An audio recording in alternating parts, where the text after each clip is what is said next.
एक बार एक लड़का अपने दोस्त के साथ बैठ के बर्गर खा रहा होता है, तभी उसके पास एक लड़की आती है जो उसके ऊपर पूरा का पूरा जूस फेंक देती है। इतना होने के बाद उस लड़के के पूरे कपड़े गंदे हो जाते हैं और उसके चेहरे से पूरा जूस ही नीचे गिर रहा होता है। ये सब हो ही रहा होता है, तभी वो लड़की उसे कहने लग जाती है कि तुम ये डिजर्व करते हो और तुम्हारे साथ ये होता रहेगा।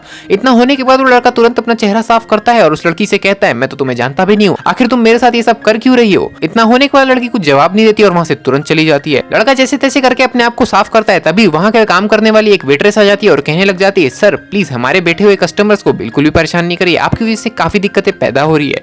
इतना होने के बाद उसका दोस्त तुरंत उस वेट्रेस को कहता है कि हम लोग तो यहाँ बैठ के सिर्फ शांति से खाना खा रहे हैं, आखिर आप ये कह क्या रहे हो। इतना होने के बाद वो वेट्रेस भी वहां पे बिना कुछ कहे चली जाती है। इतना होने के बाद वो लड़का अपने आप को साफ कर ही रहा होता है और सोच ही रहा होता है कि ये सब क्यों हो रहा है उसके साथ। तभी वहां का दुकान का मैनेजर आ जाता है। मैनेजर आने के बाद तुरंत कहने लग जाता है, सर देखिए हमारे को आपकी तरफ से काफी कंप्लेंट आ रही है और आपको यहाँ से निकालने का हमने डिसीजन बनाया है, आप प्लीज अपना खाना छोड़ के यहाँ से तुरंत चले जाए। इतना होने के बाद उसका दोस्त अपना आपा खो बैठता है और तुरंत खड़े होकर कहने लग जाता है कि आप लोग कैमरा खोल के क्यों नहीं देखते, आखिर हमने कुछ किया ही नहीं है, हम तो यहाँ बैठ के चुपचाप खाना ही खा रहे थे।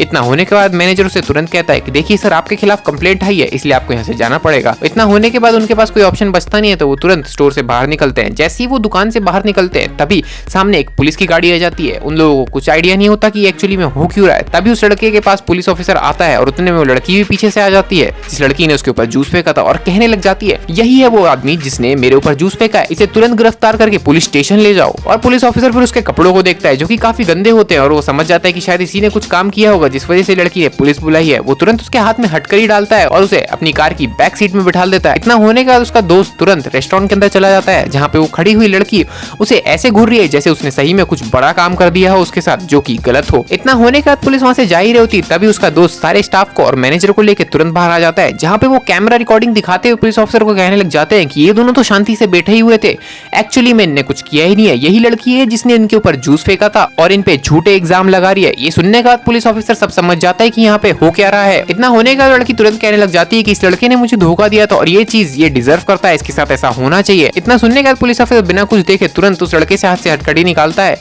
और उस लड़की के हाथ में डाल के उसे गाड़ी में डाल देता है, जिसके बाद मैनेजर उनसे बहुत माफी मांगता है और कहने लग जाता है, सर प्लीज आप हमारे रेस्टोरेंट में आके जो खाना चाहते हैं खा लीजिए, आपके लिए सब फ्री होगा। और उसके बाद उस लड़के को समझ आ जाता है कि भले आपके साथ कोई ना हो लेकिन एक सच्चा दोस्त होना हमेशा जरूरी है।